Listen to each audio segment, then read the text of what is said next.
Voilà, on est reparti. J'ai changé un petit peu l'angle et puis j'ai mis le micro différemment.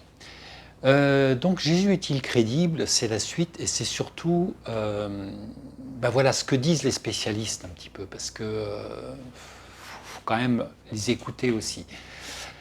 Alors déjà, moi-même, comme la plupart de mes contemporains, je restais sur une approche du Christ qui avait été colorée par les frasques de l'Église, la morale étriquée, les scandales, et toutes les dérives qui, au cours des millénaires, avaient jeté un sérieux doute quant à la confiance que j'aurais pu avoir envers des textes écrits il y a des millénaires.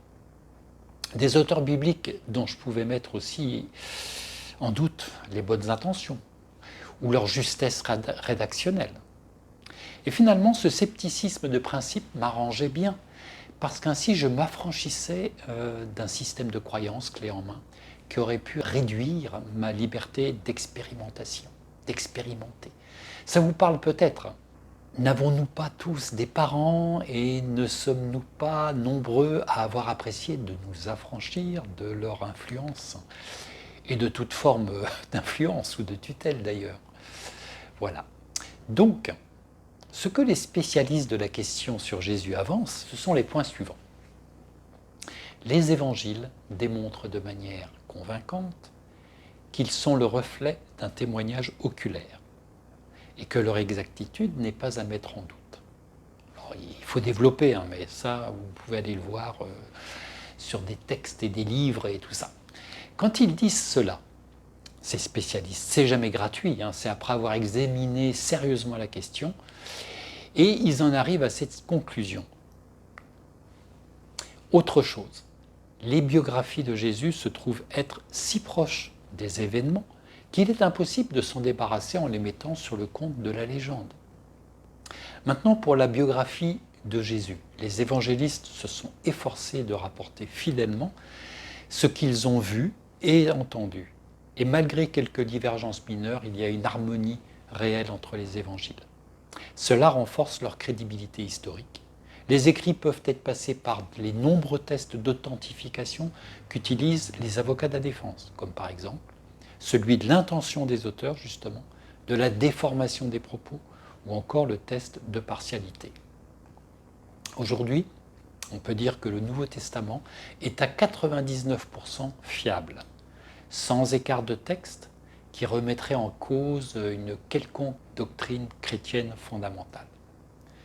L'Église primitive, pour déterminer les ouvrages qui feraient autorité, utilisait des critères sûrs aussi, ce qui nous permet aujourd'hui de lire dans nos Bibles des écrits objectifs sur Jésus. De nombreux documents, y compris extra-bibliques, et ça c'est important, montrent que les gens croyaient que cet homme, Jésus, était hors du commun, qu'il guérissait, qu'il était le Messie et qu'il avait été crucifié.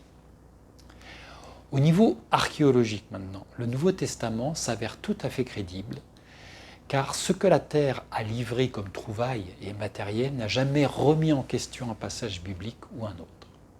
Autre élément important, les spécialistes constatent que Luc, médecin et compagnon de Paul, qui a écrit un quart du Nouveau Testament, l'a fait de manière très précise et consciencieuse. Ce qui le rend plus crédible quand il aborde des sujets importants comme la résurrection et la divinité de Jésus. Sur sa divinité, sujet délicat et vaste, d'après un éminent psychologue, même si Jésus affirmait être un avec le Père, cette source divine infinie, et même s'il se présentait comme préexistant à toute la création, ce n'était pas par pure folie. En effet, les textes ne montrent pas chez lui un dérangement mental quelconque. Jésus, au contraire, par son empathie, ses relations amicales et son regard exceptionnel sur la nature humaine, donnait l'image d'une personne des plus équilibrées. Sa gestion des émotions, c'est important aussi, et cela malgré les difficultés qu'il rencontrait et les profondes tortures qu'il a dû endurer, plaide en faveur d'une personne hors du commun et tout à fait saine d'esprit et en même temps très consciente de sa mission et de son enjeu. Alors il se présentait comme le Fils de Dieu et il croyait l'être. Voilà des éléments qui pour moi soutiennent la crédibilité de Jésus, la cohérence de son histoire, de sa présence dans notre monde. Ici, je ne vous présente pas des preuves, mais des éléments qui viennent éclairer notre intelligence et notre faculté de comprendre ce qui est digne de foi et ce qui est acceptable et cohérent. Je finirai sur la résurrection, qui est un autre sujet, où là aussi des spécialistes ont travaillé dur et ont pu conclure que les preuves indirectes en faveur de cet événement ne la remettent quand ça remise. C'est quoi là, je comprends pas. J'ai un problème avec le prompteur là. Oui, que avec la résurrection là, ça ne remet pas en cause l'événement. Alors, j'ai pas trop les éléments, mais bon, je finirai donc par les mots d'un célèbre avocat et diplomate qui détient toujours, bon, il a le record du nombre d'acquittements. Il en a fait 245 dans sa carrière d'avocat. Il a été diplomate, décoré par la reine Élisabeth, etc. Et pendant plusieurs années, il a fait passer le sujet de la résurrection au crible de son analyse rigoureuse avant de déclarer que les éléments et le matériel en sa faveur, donc en faveur de la résurrection, sont tellement écrasants qu'elles commandent une acceptation sans laisser le moindre espace au doute.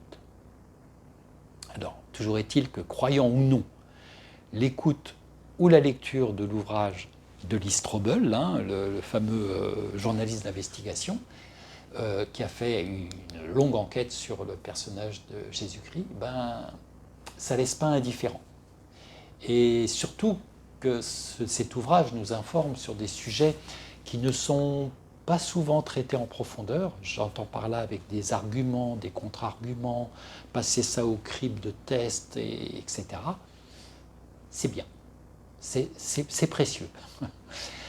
Alors voilà, j'en ai fini avec cette présentation, elle est succincte bien sûr, sur la crédibilité historique du Christ.